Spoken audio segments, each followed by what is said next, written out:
Alright, so in the last video we finished up the portrait mode for phones of Color Blender. We took a look at how the landscape mode in preview here doesn't look the greatest. The sliders are squished, the title bar up here is squished a little bit. Things could be improved.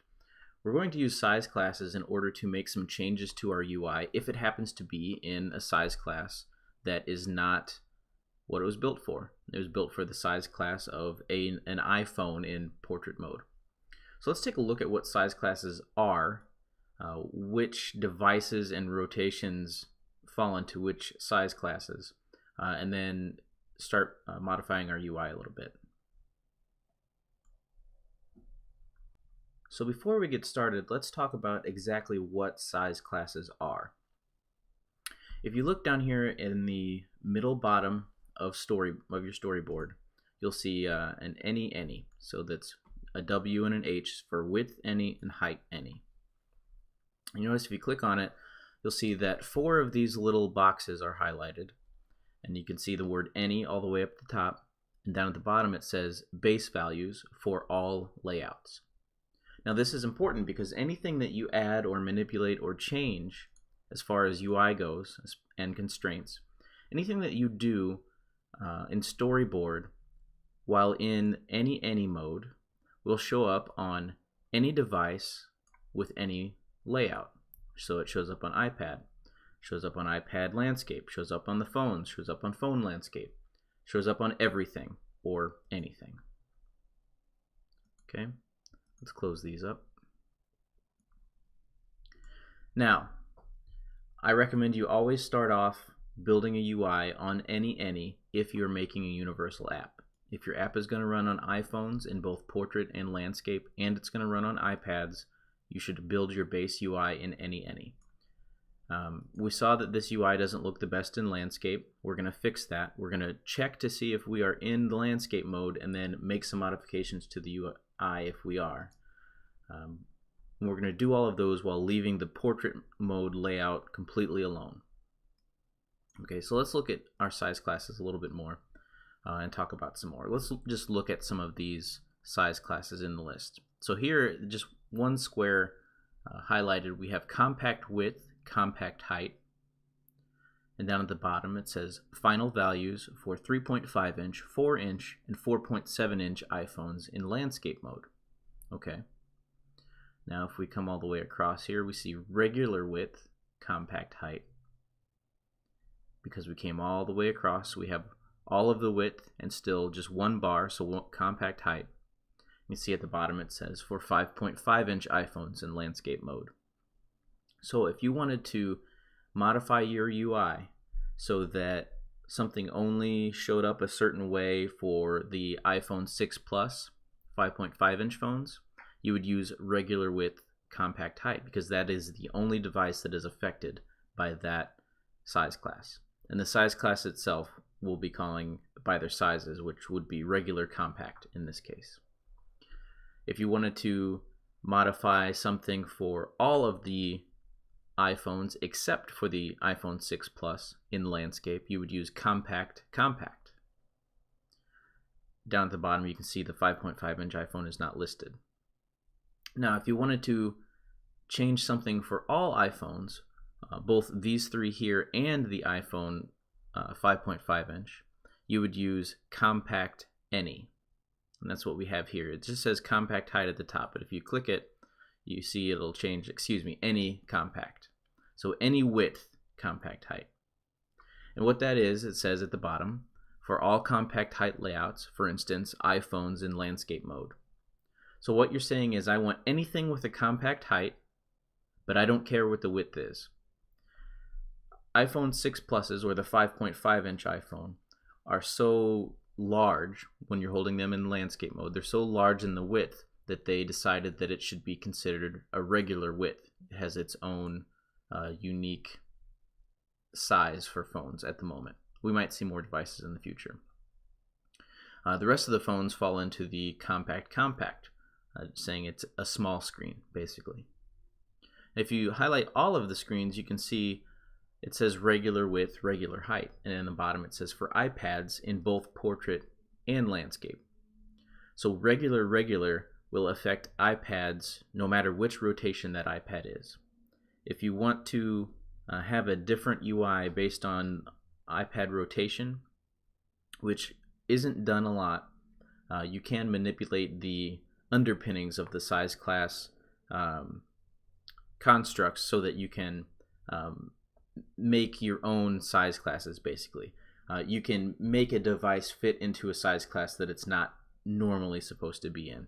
Or, you can say, okay, if the thing is 500 points or more, then we're going to consider it regular, or things like that. We're not going to get into that kind of stuff because there's really not a lot of use for it with most applications, unless you're doing something crazy. That's the only time you need to do that. I just want you to know that it can be changed. But we're going to stick with the default stuff here. Let's look at some more. Let's look at compact width, regular height. You can see the blue boxes that are highlighted are kind of in the shape of a phone, right? Look at the bottom, it says, oh, it's for all iPhones in portrait mode. Great, that makes sense. Now if we went compact width, any height, this one's a little more complicated. It says for all compact width layouts, for instance, 3.5 inch, 4 inch, and 4.7 inch phones in portrait or landscape. So this is going to affect all phone layouts in both portrait and landscape. So it's something to be aware of. Another unique one here is regular width, any height. For all regular width layouts, for instance, iPads in portrait or landscape mode, and the thing that they don't tell you here is also the iPhone 5.5 inch. Because if we don't care what the height is, we say it can be any height, but we want regular width. The iPhone 5.5 inch in landscape mode is considered regular width and compact height, but we're saying we don't care what the height is. We want regular width, any height. So both the iPad in both portrait and landscape mode and the iPhone 5.5 inch in landscape mode will be affected by regular any. So those are some things to kind of keep in mind. They don't even mention that phone here in the list. They didn't have room to type it, I guess, or whatever their reasoning. But there's a couple of gotchas in there. You need to know specifically which layouts you're affecting, because if you go in, now that we've set up our iPhone portrait mode, and you go in, for instance, and start changing around with, let's say, you start changing things in compact any. Well, you might be thinking you're only changing things for a small phone or for a large phone or for just portrait mode layouts on phones, but in fact you're changing it for every layout on every phone. You're no longer changing the iPad layout, you're just doing phones. So it's basically any minus iPad. So that might not be what you want. I'm going to set this back to any. You'll notice that if you don't have it on any, it highlights it in blue down here. It sort of warns you, hey, you're in a specific size class. Are you sure you want to be here? Apple also recommends that you make universal apps in the first place, and that when you do lay out your UI, you start in any and then make modifications from there. Just much easier. So let's take a look at some of the things that we can change and some of the things that size classes allow us to do. So I have my document outline in my left bar hidden here. I want to make some changes on our storyboard in different size classes, and so that we can see them across multiple devices in preview automatically. You don't have to follow along. I'd rather you just pay attention and understand what's happening. So I'm going to, for instance, let's say, take a view controller. Now let's do a view. View controller won't do us much good. Just a normal view, and I'm going to drag this onto our storyboard. Say we'll go in the largest thing here, the color blended view. I'm going to change its background color to something gaudy so that we can see it. Okay, so we have this thing here. If I would not set it inside of something, there we go. So I'm just going to make this nice and large so that we can see it. So I'm in the any size class. So this view was added to all layouts, any width, any height, which includes everything basically. So we can see that everywhere. Okay. Just like we've done before, we've done everything in any, and so all of our UI is showing up on all devices and all rotations. So now let me change this, and I'm going to change this to compact width, regular height. At the bottom it says for all iPhones in portrait mode. I'm going to change the size class, and I'm going to do the same thing. I'm going to drag on a view, and I'm going to change its color.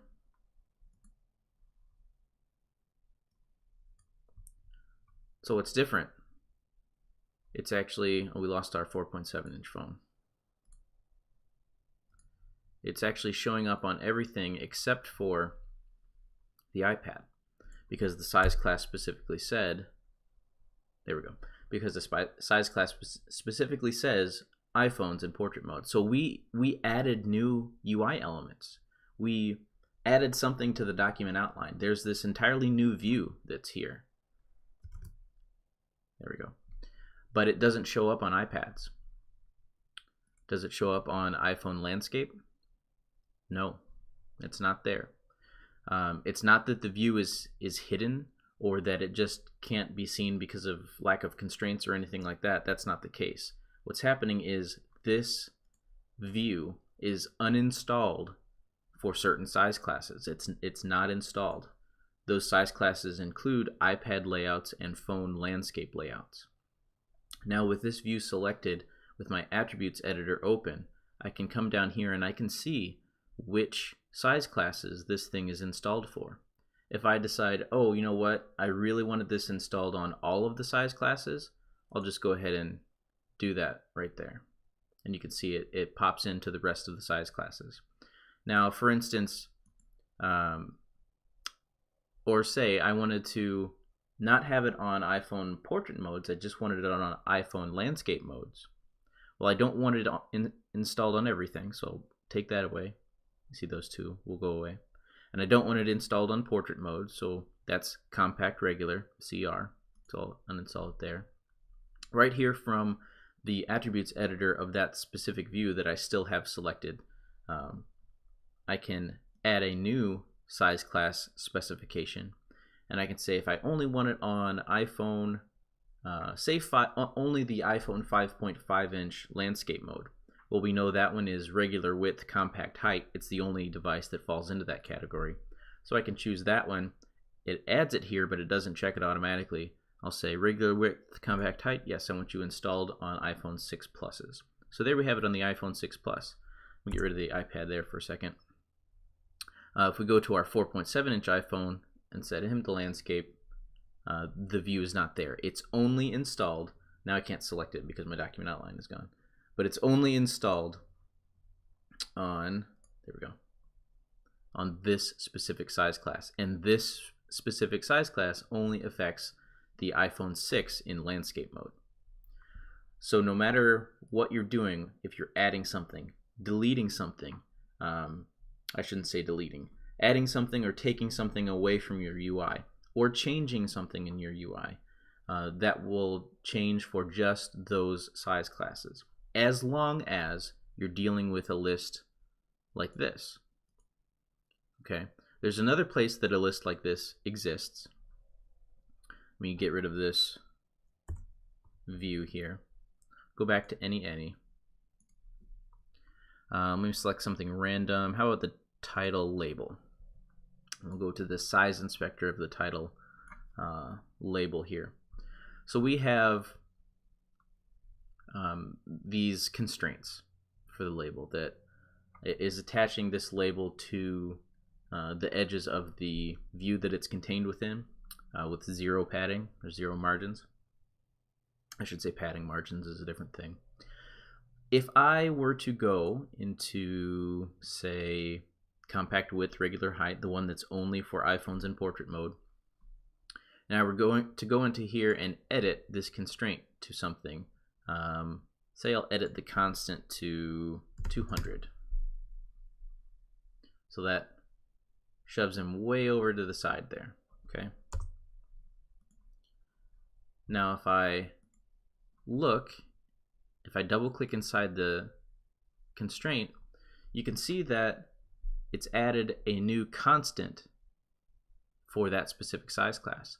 The any constant is 0, but the constant for compact regular is now 200. It does that for you automatically. Additionally, we can completely install or uninstall constraints. If we want to just add a completely new set of constraints, we can uninstall and install new ones. So what that would look like is we would say, okay, for this size class, maybe I don't want this one installed. Maybe 200 doesn't work for me, so I'm going to get rid of that. I would just uninstall it and then leave it uninstalled for this size class, and then go and just create a new one with my UI. You can see now that what did I do? There we go. So it's uninstalled here. I have all selected. If you have just this size class selected, you can see it doesn't go away. That's why I said in the first video, leave it on all pretty much all the time. So what we want to do, we probably don't want that to be uninstalled. If we go back to any, you can see it's been uninstalled for everything, right? If we want it uninstalled just for that size class, we need to make sure that that's what we're doing. We'll get to the specifics of that as we start modifying this layout, but I want you to keep in mind that you can change, here's another one, layout margins, which we haven't dealt with a whole lot really, but you can change those based on size class. Any place you see one of these little plus symbols that says, hey, you can install or uninstall different rules for different size classes. So inside of the constraints themselves, you can install and uninstall for different size classes. You can change the constant for different size classes. Two things you can't do: you can't change the multiplier based on size class, and you can't change priority based on size class. We're not dealing with priority in this course too much, probably not at all. It's not something you really need generally, and it's really easy to figure out. Higher priority is more priority, or is it the other way around? I don't know. I'll have to look it up because it's not that important. I don't remember. Multiplier, though, that's the big one. It doesn't change. We used a lot of multipliers in our proportional layout stuff, so anytime we've edited or changed this multiplier and we want it to be something else, we can't just change this number. And let me show you what I mean. Let's get this guy back into the right place. There we go. Let's say, which one should we do? Let's do the green slider, because he'll affect all the sliders. So I'm going to select the green slider.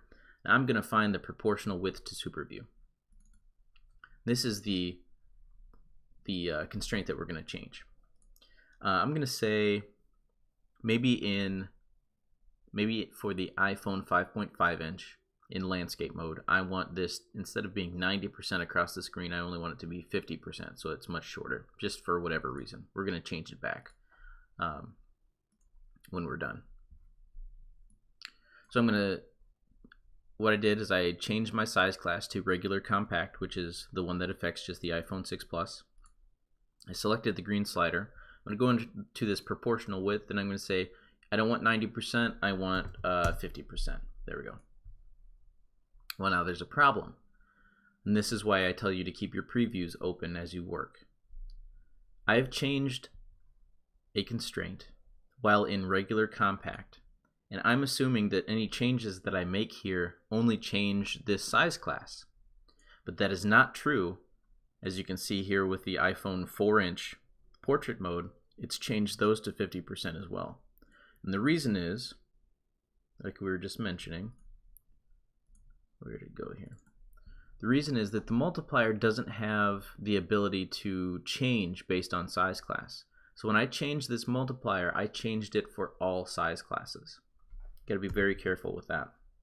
Something that I would recommend as you're new to constraints and new to the adaptive layout system, I would recommend just completely uninstalling any constraint you don't want to use as is, and then just making a new one that has the definitions for what you want. By all means, if you feel confident if you feel confident manipulating the constant go ahead. The way that I'm going to do it is the way that I usually do it with beginners, that we will just uninstall that size class for that, or that constraint for that size class, and create an entirely new one for what we want.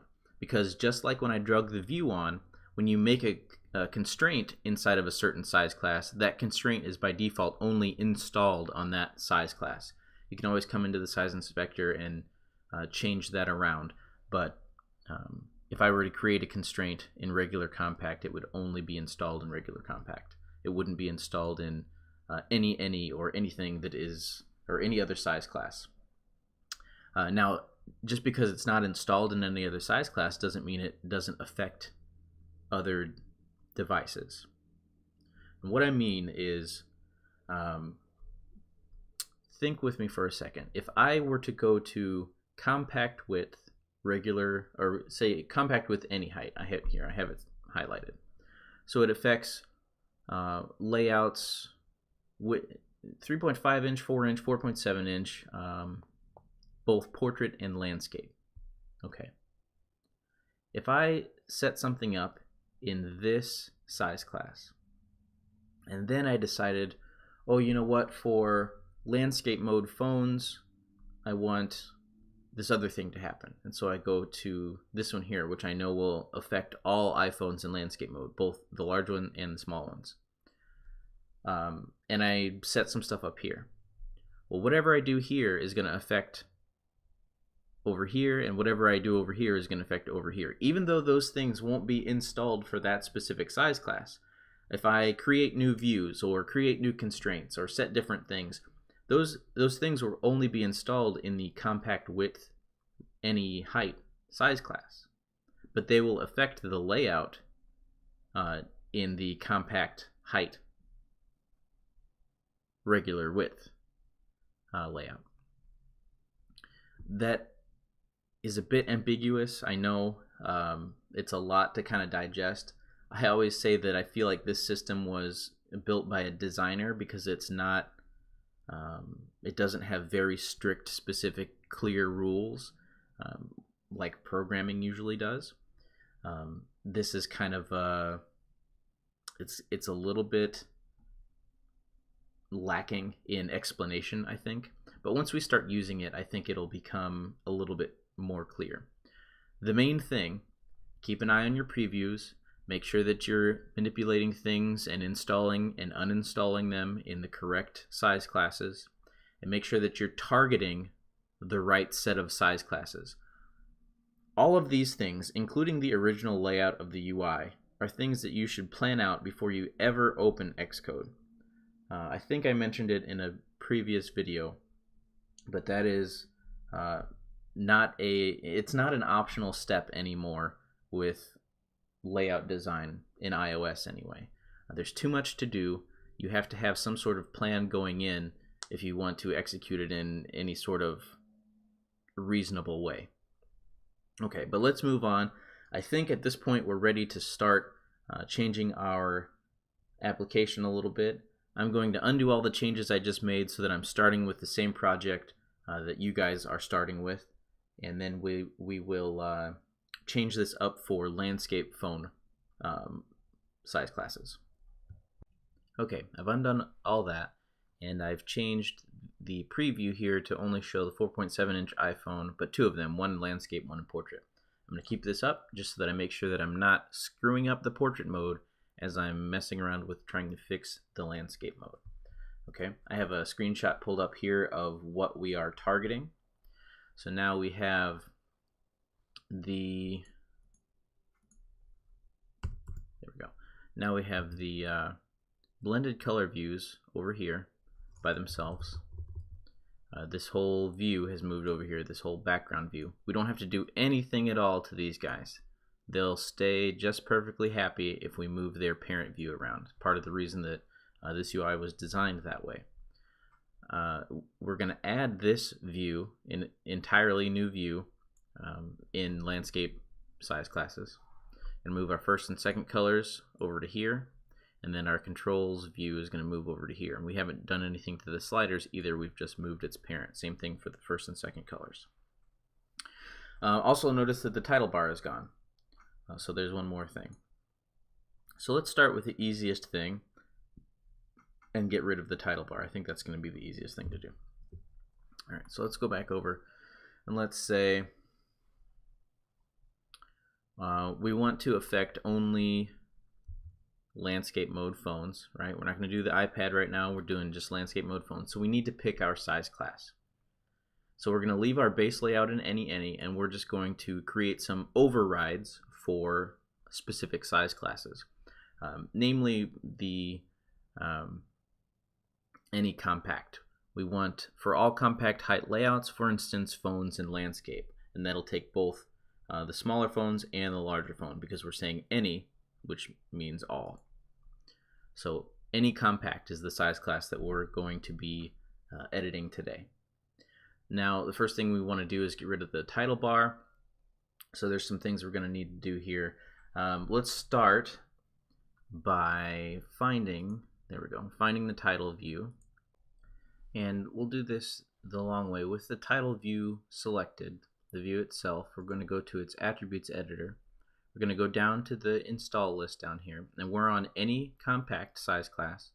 So we're going to add a new specification, any width, compact height, any compact.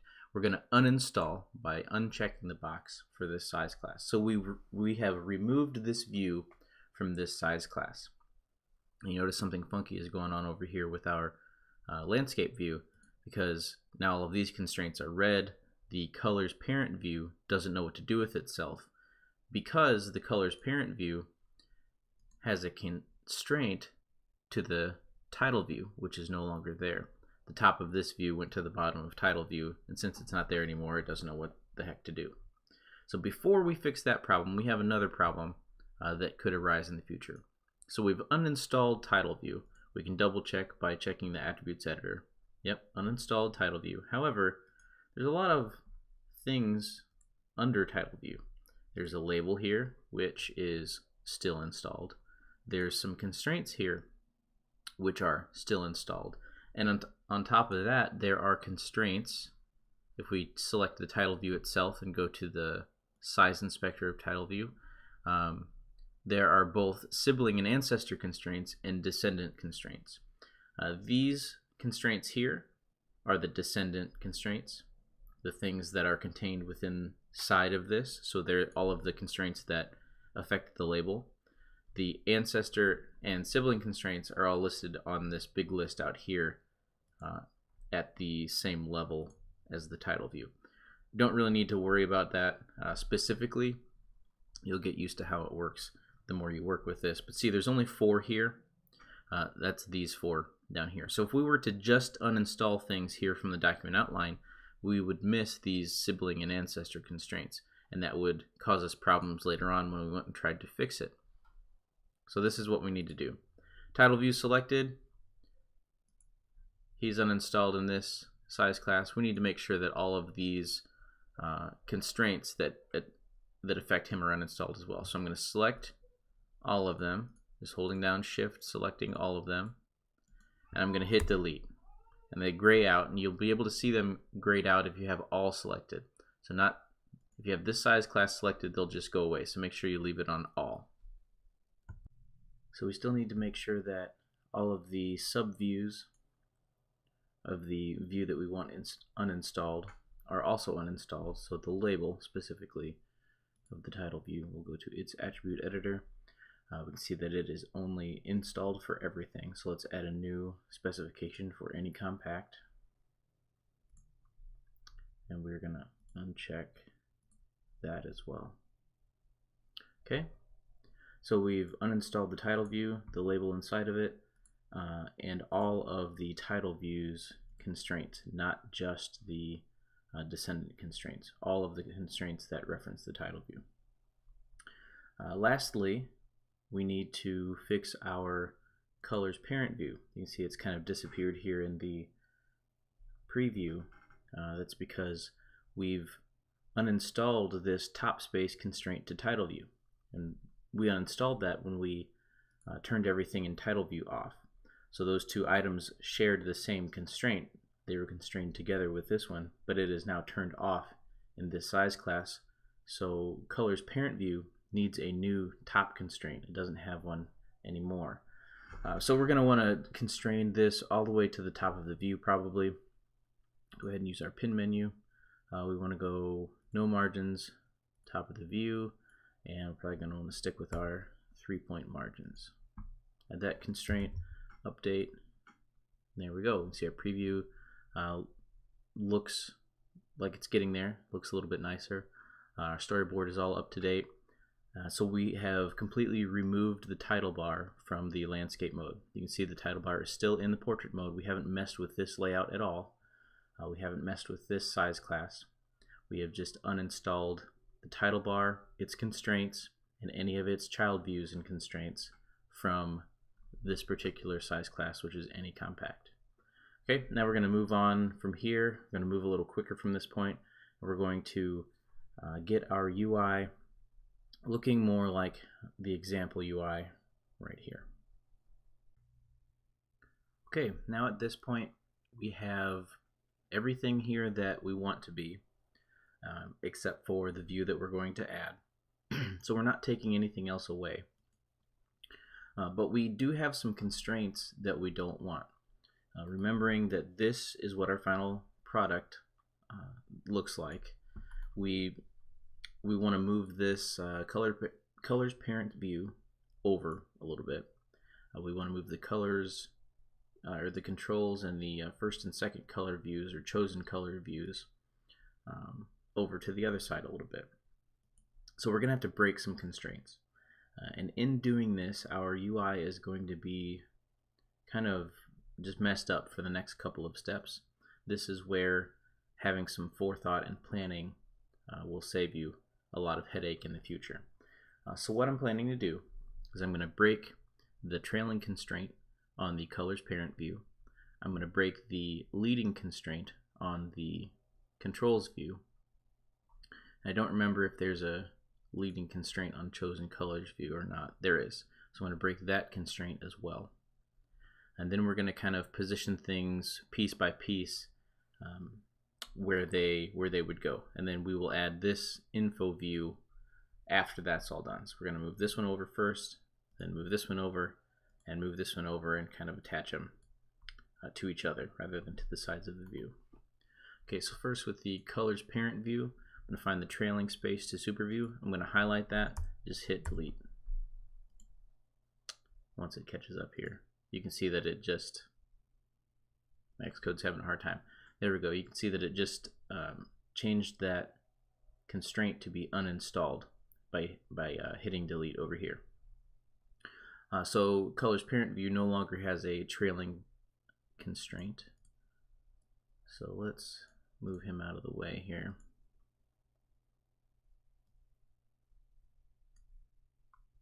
There we go. Hoping my Xcode doesn't crash here. It's being kind of finicky.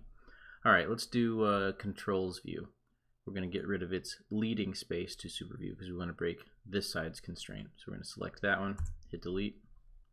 Okay, can kind of move it over. And then we can't select chosen colors view by clicking in the storyboard because we're always going to get one of the child views since they take up the entire view. So you select it in your document outline, find the leading space constraint. We'll get rid of that one as well. So I'm going to do this piece by piece. We're going to start with the controls view since it's in the bottom corner. That's the easiest. So it no longer has a leading space constraint. We still have trailing, we have proportional height, and we have a bottom and top constraint. So the thing that we're missing out of, remember we need an X, Y, width, and height. The thing that we're missing is width. We have positional data and we have height, but by breaking this leading space constraint, it no longer knows how wide it should be. You can see over here on our preview for this size class, things are just all messed up. So let's give it a new width, but now we're going to do a proportional width instead of a leading space to anything. The controls view down here is going to be our new sort of first cobblestone for rebuilding this UI. We're going to give it a proportional view, or proportional width, excuse me, to the main view.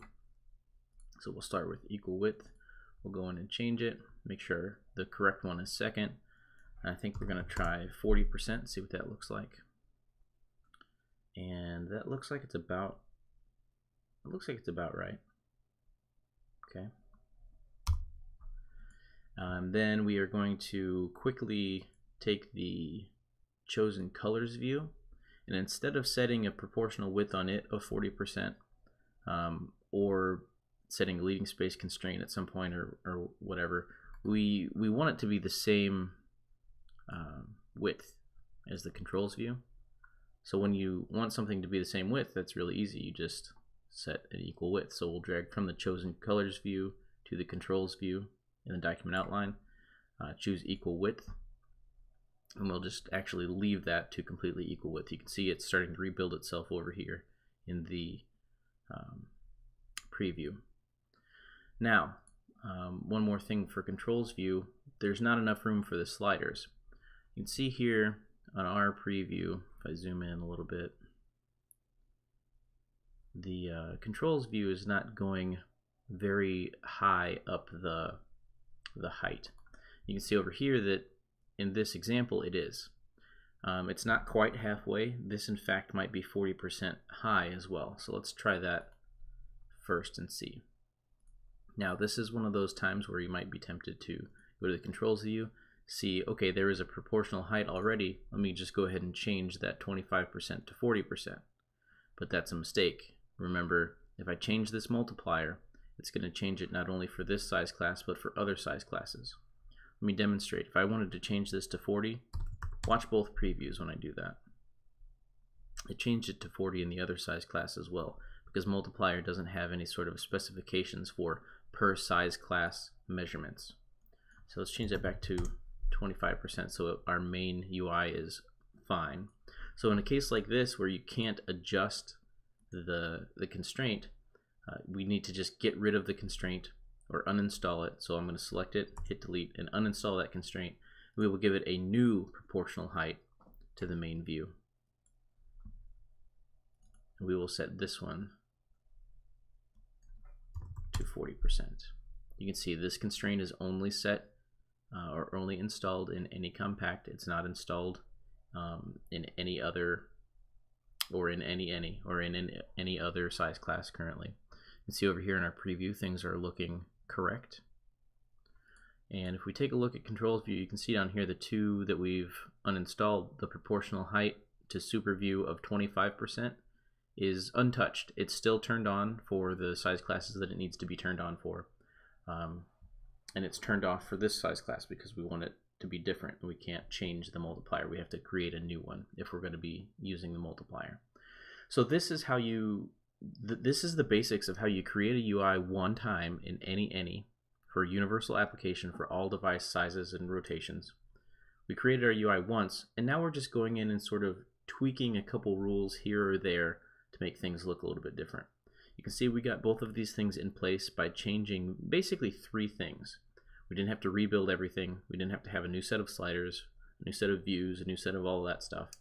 We just kind of changed three things. We uninstalled two constraints, added a new constraint, changed the chosen colors view width constraint, so we uninstalled the leading space constraint there and then gave it an equal width to the main thing that we're working with here, the controls view. So just a couple of things, and we have our new UI shaping up pretty well. So I'm going to select controls view and update, chosen colors view and update. In fact, I'll select all of the sliders and update as well, and then all of the child views of chosen color view, update that, so that our storyboard looks like our preview. So that's shaping up pretty well. Next, I think we can get our colors parent view in place. Now to do this, I'm just going to kind of drag it down so that when I use the pin menu, I know that the very first edge that this trailing space will hit is going to be either the colors view or the chosen colors view, or excuse me, the controls view down here or the chosen colors view. It doesn't really matter which one, they're both the same, so I don't care which one it hits. So we'll use the pin menu, no margins. We want a new trailing constraint because that's the one that we removed. 3 points because that's been our standard. We'll add that constraint. You can see, okay, it's showing up here in our storyboard that it's kind of getting there. something's still a little bit off. And the thing that's off is the height. Okay. Now you know we don't have a proportional height constraint on this object. We have a bottom constraint to the top of chosen colors view.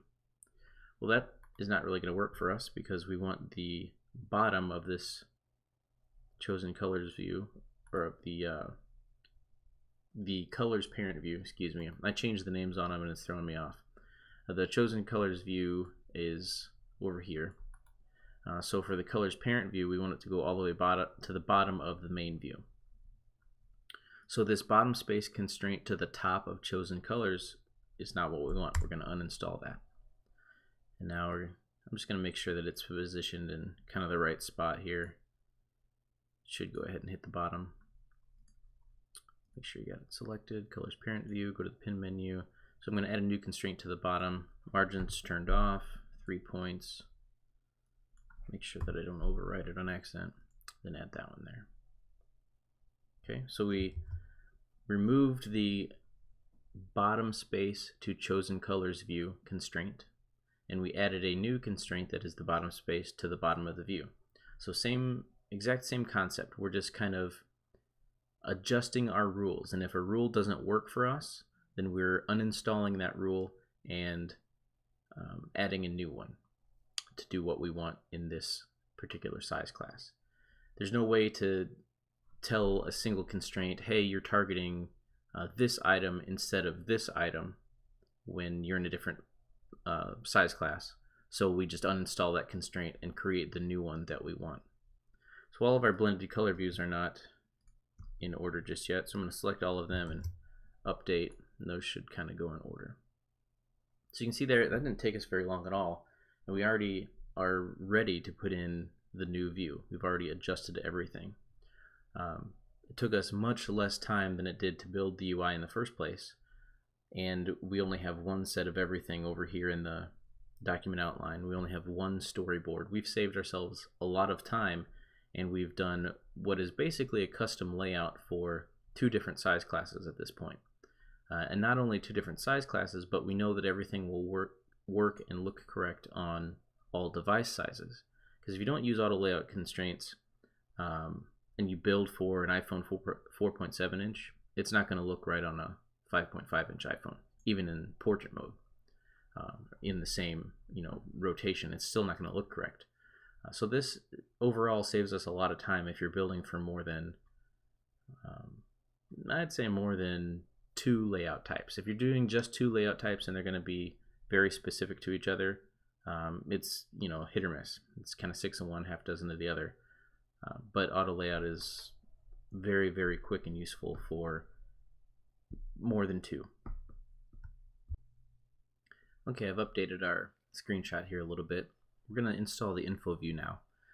We have 3 text fields and 1 label, so not too much to add, and the pad in the background, the background view. So in between the text fields, we have a padding of 10 points, and the text fields are 50% of the width of the info view that they're contained within. You notice also that these text fields are not directly centered in this info view. The center of the info view is about right there. What we're going to do is we're going to center the green one exactly in the middle of this view, and then bump it up just a little bit until our entire set here with text fields and label included looks centered. So we're going to do a little bit of visual checking with that. So let's come back over here. Make sure that we are in our correct size class still. We want to be in any compact. That's the one that we're editing. We're going to go and find a new view and just go ahead and drag it on into our open spot here. Now remember, since we're in any compact, this view by default is only installed for this size class. We didn't start in any, and we didn't start in any other size class, so it is only visible in this size class. You notice it's not showing up in the iPhone portrait mode. Okay, change its background to 5% grayscale to match the rest. And then we are just going to kind of let it take up the rest of the space that's left. We have no reason not to, really. So we've been using 3-point padding around everything, so we're going to do the same thing here. We're going to turn margins off, and we're going to use 3 for all 4 sides. Update that. It should be in the right spot now. I'm going to go over to our document outline, and I'm going to rename it Info View so that we know what it is. Okay, that's ready. That's pretty easy. Next thing we need is 3 text fields and a label. So let's find those. We want text fields. So I'm going to drag in 1. I'm going to only drag in 1, and I'm going to go down and turn off user interaction enabled, because we don't want any sort of touches going to these. These are just to display information. I think that's it. Yep, installed only in this size class as well, because we drug it on to Storyboard while we were in this size class, so that's what we want. Okay, the rest of that looks good. We'll change it a little bit later. So I'm going to duplicate this one 2 times to get a total of 3.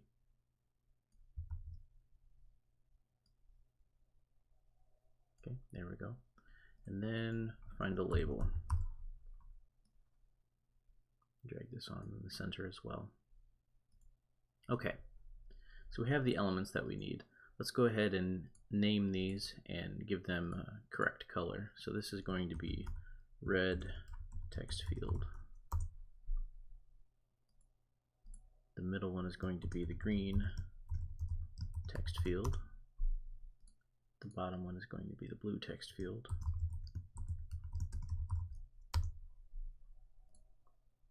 And then the label, we'll call it hex label. Okay. For the label, I'm going to put in a pound and 6 Fs just as a placeholder. Excuse me, placeholder for full white hex code label there. Probably going to want to center that text, and actually we'll come back to him. Let's color these first. So for the text fields, we want to find, is it the background? Yeah, the background of the text fields. I'm going to give them some custom colors here. I have them here in my notes somewhere. Here we go. So the red one is going to be 230, 80, 65.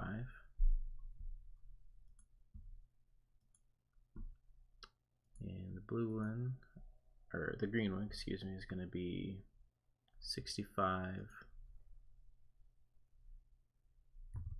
170, 50. You don't have to do these colors exactly. These are just, they don't look terrible, I guess. I could probably spend some time and find a little bit better colors. Blue is going to be 0, 100, 255. I've played around a little bit with more washed out colors, since what we're doing is a color thing and I don't want to like pull the eye away. But I find with like more washed out colors, it doesn't really help that much. Maybe I just haven't found the right colors yet. Let's see, for the hex code we want, yeah, FFFF, FF, and center. Okay, so now we're ready to do some constraints on these things. For the green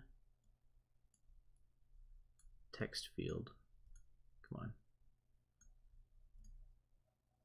there we go. For the green text field, I explained before, I want to center it exactly within the view, and the green text field is actually going to be our keystone for the other 2 text fields and the label. So everything else is going to get their positions and width and height and stuff from the green one. Although the text fields don't need a height, as you can see, they have an intrinsic height. So there's that thing. Again, we don't have to set height for these things.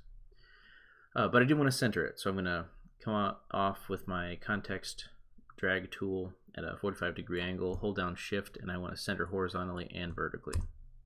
Now, when I do that through the context menu, it will center it and then offset it based on whatever or wherever that thing is currently at in storyboard. So if you go in here and you go into one of these, X should be 0 because it's centered on the blue line, you can see there, but Y is going to have a constant.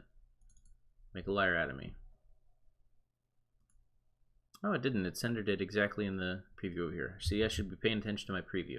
That's why we have it open. It used to automatically set a constant for where it was offset from the center, but apparently they're not doing that anymore. You live and you learn. All right, so that one's directly in the center, but we need to give it a width of some sort. We're going to give it a proportional width to the view that it's contained within. If we look over here, we can see it's 50% of the view. So give it an equal width, go into the constraint, make sure that our info view is second, set the multiplier to 50%. And we can see over here in our preview that that doesn't look too bad. Update our storyboard. And we'll grab our red text field and we'll drag down to green text field. We want a couple of things. We want to be equal width. That way if we change the green one, the red one will change as well. And we want some vertical spacing because we're going to want to set these 10 apart. Let's see where that gets us. Not too far. Let's go ahead and set the vertical spacing constraint to 10 because that's where we know that we want it. So we forgot something. If you want to think for a second and pause to see if you can figure out what it is, go ahead and do that now. Otherwise, okay, we didn't give it an X position, right? So we need to also say that we want it centered horizontally. Horizontal is left to right, so it's going to center it horizontally and give it an X position there. You should see it pop back into view, the preview, and we can go ahead and update in our storyboard. So it has a height automatically. You can see the constraints we set on it. It has a height automatically. You don't need to set it. We need to set a width. We need to set an X position. We need to set a Y position. We set the Y position by saying I want you to be 10 points above the green one. We set an X position by saying I want you to be centered horizontally on the green one as well. So you got to have all four of those things no matter what. Even when those intrinsic things are built in, we get the height for free, but we still have to do all of the rest. So same thing for blue to green. We want vertical spacing, center horizontally, and equal width. We're going to go in and see we had it set to 9 here. That's how many points it was away in the storyboard. We want that to actually be 10. Okay, come on. There we go. Update our storyboard. Looks good. So now for our label, we're going to do something a little bit different. Actually, let's just really mix it up. Generally, what I would do is I would set a top constraint to the blue, and I would set both the leading and trailing constraint to the edges of the screen, or to the edges of the view with 0-point margin. But let's do it differently. Let's say, let's go up to the blue text field. Let's say we do want some vertical spacing, but let's say we want to be centered horizontally there as well. Okay, let's edit our vertical spacing to be something like 15, so just a little bit further away than the other text fields are from it. Make sure that our center X is constant of 0. Okay, great. So then we want it to go all the way across the screen. We could set a leading and trailing to 0, or we could just say I want you to be the exact same width. So that accomplishes the exact same thing. With those constraints available to us, there's more than one way to do certain things like that. Just use whichever one makes the most sense for your predicament, I guess. Last thing, if you view the text fields and the label as a set, okay, all of these, this set is not centered inside of info view. It kind of looks like it's scrunched down to the bottom a little bit. Well, everything is getting its position from the green text field, so all we need to do really is bump the green text field up a little bit so that we can get, let me hide this layer, oops, so that we can get this look. you can see that it is, stop yelling at me, there we go. The center of the view is kind of like here, give or take. So we're going to bump these things up a little bit. We can do that by just taking the green text field where it's centered to the Y position. We can mess with this constant a little bit. You could do the multiplier too. Different situations will call for different things. The constant will not change depending on the size of the device, whereas the multiplier will. Just like everything else that we do that's proportional, if you set a constant of, say, 20, that's the wrong way. Say a constant of -20, so that it bumps it up a little bit. See, that looks like it's a little bit too much, so -15. Okay, so no matter what device this is shown on, it will be -15 points higher than the center. Well, that may or may not look right on different devices. Say they come out with, actually let's take a look at the iPad for a second. Maybe it'll demonstrate for us. I don't know if it will. So iPad, oh, you know what? It's not turned on for the size class. Duh. That's not gonna work. So they made a big phone that happened to be in this size class that had a little bit more room there. The constant method might not look exactly correct. So you could set the constant back to 0 and set the multiplier to like 1.2. I went the wrong direction again. So 0.8, something like that. So we're doing maybe 0.85, something like that. It has the same results, but it's proportional instead of a fixed point value. I'll stick with the proportional way because they tend to have longer shelf lives, no matter which size devices that Apple might come out with in the next few years. That's the reason that we don't like to set width and height directly, even though you can. You know, we did it with the spacer view here. I generally try to shy away from that as much as possible. Okay, so inside of our info view, our storyboard didn't update yet. I'm going to go ahead and get all of those sub views and update them. And so remember, size classes are just categories of device layouts. How wide is it? How high is it? Should we change our rule set based on the size class that we're showing? So I have this project here running on iPhone 6 simulator. You can see our portrait mode is unchanged, same as it was. If I hit command and an arrow, we can flip it over to landscape mode and see our new info view pop into place and our UI adjust itself based on the constraints that we set up for that particular size class. We can go back and forth and it looks kind of nice. So I know adaptive layout, auto layout constraints, and size classes are not the most intuitive thing, but hopefully these videos have enlightened you a little bit and started you down the path of understanding what these components are made of and how they work together. This is 90% of all of the things I think you'll ever need to know about auto layout and size classes. You can find some more in the reading materials. You can adjust constraints programmatically, create and delete constraints programmatically. You can have outlets to constraints if you want to manipulate them as well. You can change the specifications for what device size falls into what size class. If you want to make the iPad landscape mode into a different size class than the iPad portrait mode, you can do that. You have to do it programmatically. It's not that hard. There's not a lot of call for that kind of stuff, however. What we covered in the last several videos I think will get you very, very far with this new layout system. Keep in mind this layout system was created brand new, not quite from scratch, but they redid everything they had in iOS 8. So it hasn't been out that long. It's constantly changing. And now that you know a little bit more about it, I think you'll be better prepared for the future when universal apps are pretty much a must-have for apps that are being made today.